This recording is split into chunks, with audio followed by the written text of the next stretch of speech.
What's good, beautiful people? I'm not gonna lie to you, I'm tired today, but I thought to myself, I'm gonna do this video. I'm just gonna do it. I don't care if it's been a long day, whatever it may be, I'm gonna do this video. So today, I really wanna talk about credibility and experience. I think this is a big one because we live in a society that has this whole overinflated thing where it's about how it looks and all this kind of stuff there. And I know I've been talking a lot about branding, positioning, but at the same time, there needs to be an element of substance.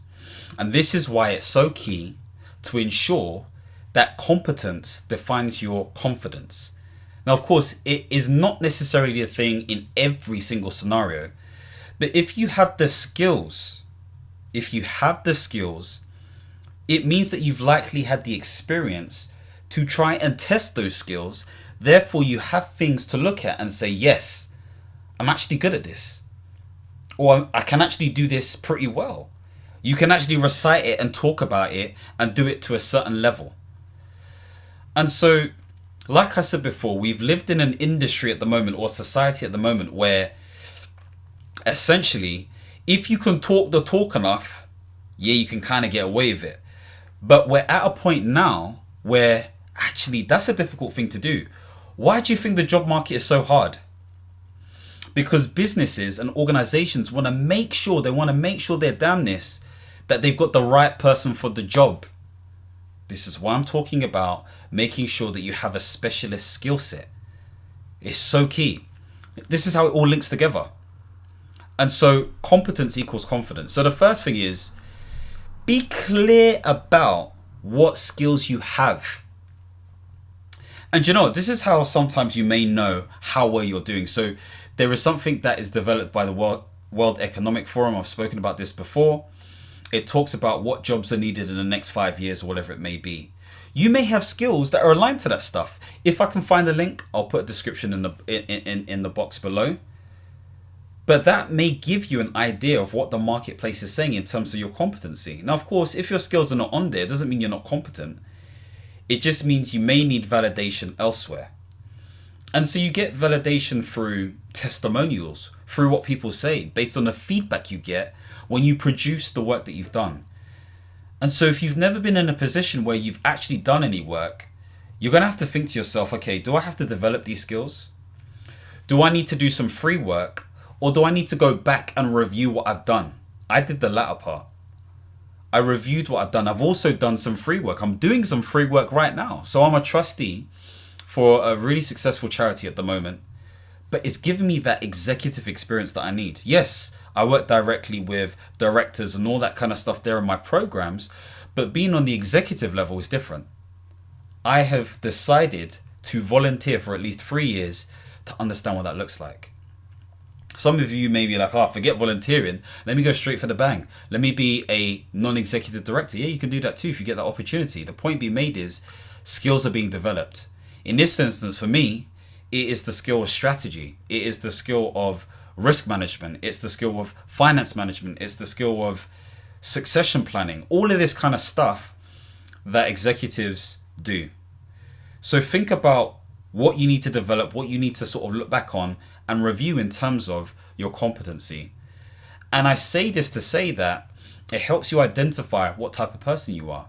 I'm sure some of you are familiar with the whole ikigai concept that was developed by the Japanese in Okinawa, where they really talk to this fact of, your work, your vocation, the thing that you're supposed to be doing. And it doesn't have to be some big ass thing. It can be small, but it makes sense to you. So fundamentally, it's answering the question, who do I want to become? Who do I want to become, really and truly? So don't overlook any sort of skills. Don't think, there are problems you can't solve. There are things that you solve, you just haven't been able to articulate it. And sometimes you may need a perspective from other people to help you understand that actually, that's your thing, You're the guy who solves problems.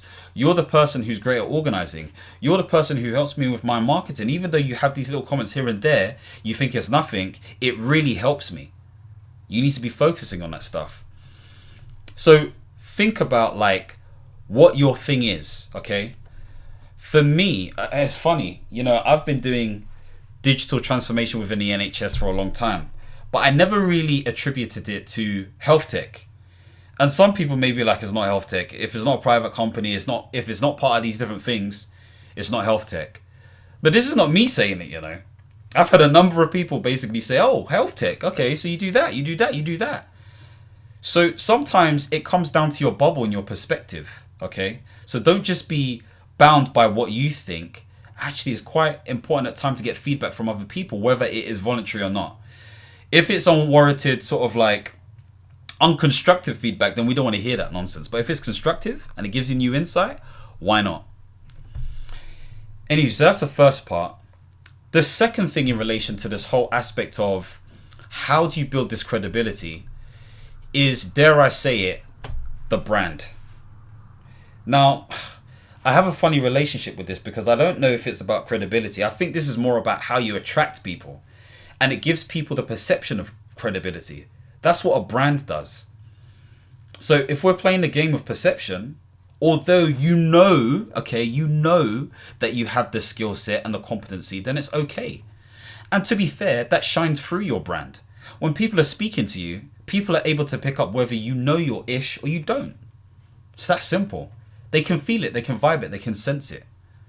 If it's rhythmic by nature, if it flows by nature, if it's motivational by nature, if it's educational by nature, if it's any of this stuff, then people know that this aligns to who you are as a person. And so yes, creating a perception based on who you are is fine.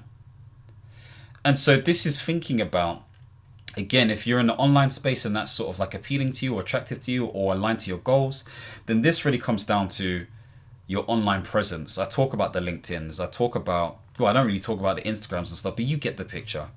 The point being made is how you present yourself is how people view you. I remember one time when I was preparing for some interview. So I was the hiring manager, okay? Even before then, I was looking at some CVs. And I remember seeing one CV and I said, that could never be me. I'm sorry.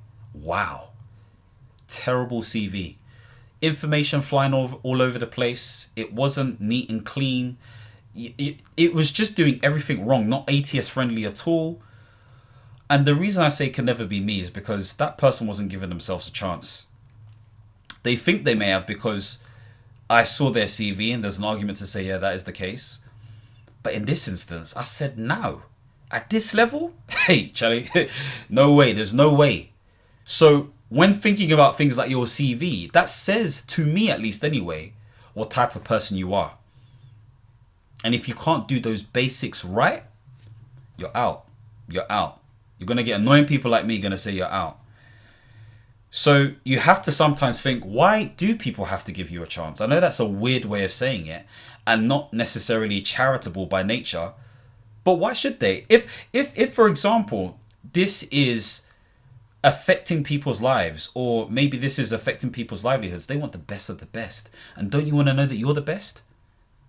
You don't have to be the best in the world, but the best for that opportunity. Give yourself a chance. You give yourself a chance by good branding. I'm telling you. So if you have the capacity and opportunity, share your lessons learned each day. You know, talk about some of the things that you would do or things that you would avoid or how you would advise different people. Like, just be sincere in your engagement with different people. Because when you have that sincerity, then you've got nothing to hide. You're just being yourself. I'm trying to do this myself. I say trying, but really I am doing it because, look, I'm using my phone. I think the other day, I was a bit too sincere back then. But the other day, I think it was yesterday or the day before, I posted a video that removed the part that said, oh my gosh. And then I went, it looked weird. My missus was like, you need to remove that. So I've still got it up there somewhere unlisted. I'll get it removed at some point. And I removed it. But you could argue that was a sincere part of me. So this is to say, it's not an easy thing to do. I'm filming this on my phone right now. Raw, unedited. Okay, just chopping off the ends. That's about it. Me being myself. You're going to see all my flaws, my mistakes, all of that kind of jazz there. But it means I have to be myself. And if there's anything that doesn't feel right, you'll kind of know based on how I respond to it or how I pivot or iterate or whatever it may be. So it's all based on the sincerity of how you communicate, whether this is online or offline. And again, you can watch the previous videos to learn more about what I talk about when it comes to the whole branding aspect of things. The other thing in terms of credibility is how you are with people, okay? There's a bit of a theme with me, and I feel like it's not just about the hard skills, it's about the soft skills. You know, I talk about this whole, I call it what is it again? Basically, it's a model that I use in order to help you be a high-performing individual. So I talk about audacious authenticity. I talk about crystal clarity. I talk about considered communication. I talk about voracious vitality. And I also talk about persuasive perception. I believe all these things give you the opportunity to be a high-performing person. High performing. So what is performance? Performance is doing something to a standard, and if it's high, it's above that standard. Okay, so this comes down to leadership. This comes down to what you do day to day in your career. I say this to say that considered communication gives people the perception that you are likable, you are knowable, and you are trustable, if that's a word. And so if people lean into this space with you, whether you have the ideas or not, you've caught them, you've won in a way. You've been able to influence them. You've been able to negotiate these microcosmic things that may have made them feel that they may not be able to trust you. And so putting yourself in a situation where you produce that credibility comes down sometimes to the soft skills. So don't forget those things. Another thing I'd say is, this is an obvious one, and I alluded to this at the beginning. You need to be able to deliver exceptional value. What?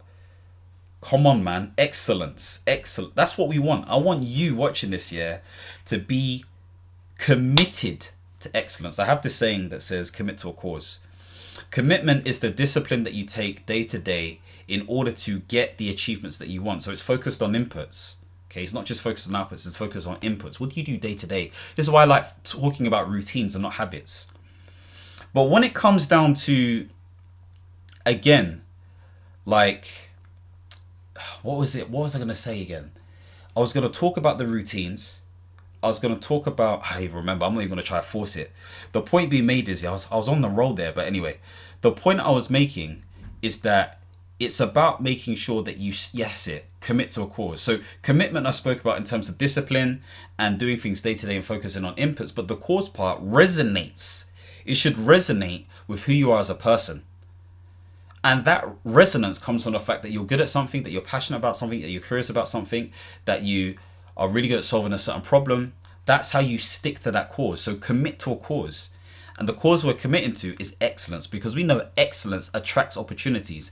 If you can evidence something, you've already done better than somebody else. We live in a world where people don't like to evidence, or they like to throw brand. Brand is not enough. It's great, but it's not enough. It's not enough. Look what's happened to America. Okay? And I say this with love, obviously. You know, a lot of things within Silicon Valley and the tech space have been overinflated. DeepSeek come through, then bam, valuations go down. Now, does that mean it's going to go down forever? Of course not. They're going to pivot. They've already started pivoting anyway, and they've already got a vested interest in DeepSeek.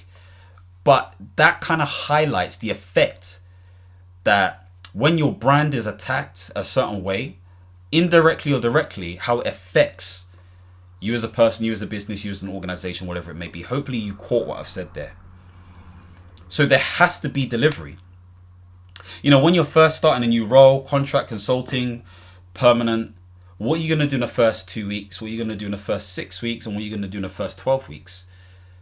That's your arbiter for success. Okay, so maybe in the first 2 weeks, you're having your one-to-one with your hiring manager. Okay, maybe you're reading different policies and strategies. You're speaking to the main stakeholders, and then you've put together a plan in terms of what the quick wins are. That's your first 2 weeks. Maybe the next 6 weeks are making sure that you hit at least one deliverable. Maybe for the next 12 weeks, it's ensuring that you've achieved at least 1 or 2 milestones within the project. Whatever it may be, just make sure that you deliver. Okay, I'm not going to talk about the whole over deliver, under promise thing, because I think I've banged on about it. What I will talk about though is that collect testimonials and case studies and all of that kind of stuff there. They're two different things. So number one, with testimonials, people don't really attribute that to work. Get people you've worked with to do a testimonial for you. Get a LinkedIn recommendation. Just do that. Get it. If you look at my recommendations right now, I'm guessing I probably have 15, 20. I have no idea. I've got them on my LinkedIn. I've got them on my website. Because there is a certain believability that comes when people recommend you. And why would they recommend you? Why would they do that? Okay, some people may say, oh, maybe they've just got their friends and whatever it may be. But when you've got it in numbers, is that all friends? Do we actually have that many friends? Maybe I'm, a lonesome person, but actually I'm okay. But the point being made is, like, if it's at a certain number and it's growing, you're obviously doing something right. Okay, so be proactive with that. When it comes to case studies, this is an interesting one because it forces you to think about what your approach was. And again, I'm going to talk about a model that I've spoken about a lot and a lot. The PAR model.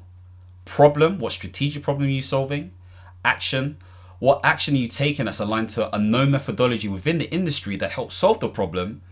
And result, what tangible results have you got? Have you saved money? Have you made money? Have you made something efficient?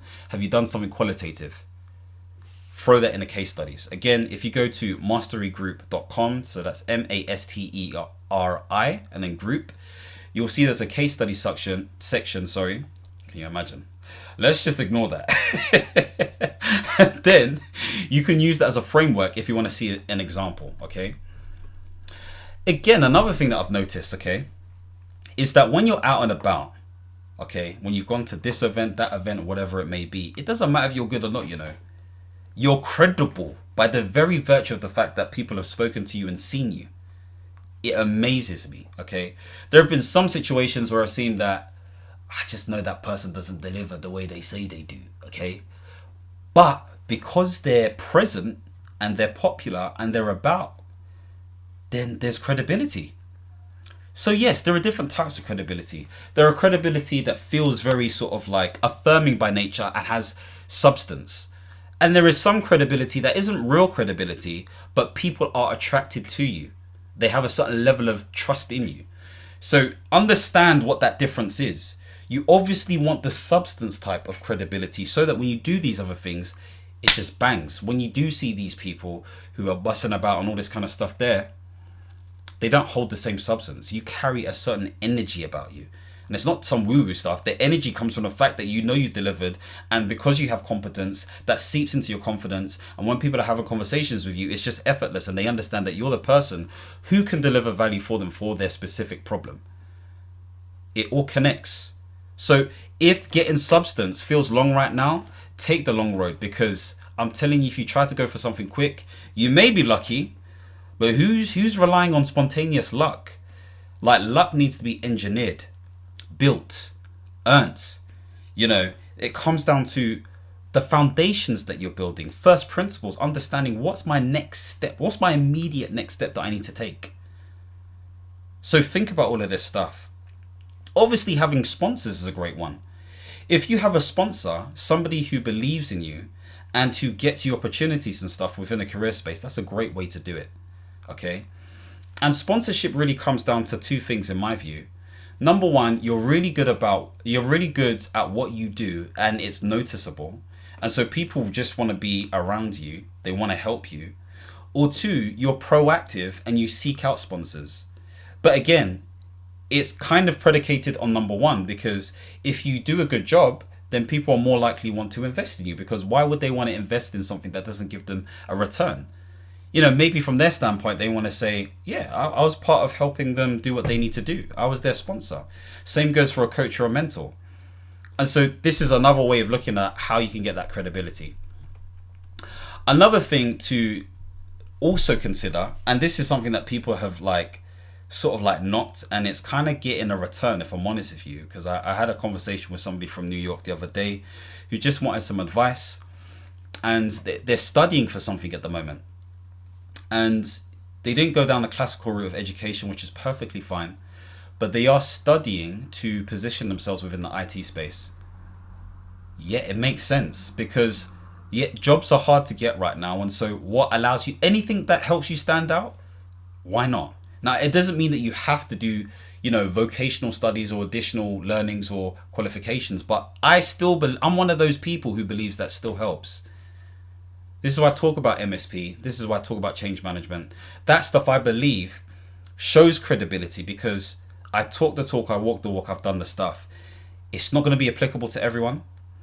I have people that I know who didn't go to university, studied coding and all this kind of stuff there, and they've worked for one of the Fortune 500 companies, JP Morgan, as a technical lead. So again, you have to know your industry, you have to know what you're about as a person, what you're willing to do. But you have to be able to reflect and adjust and review. Have a goal in mind.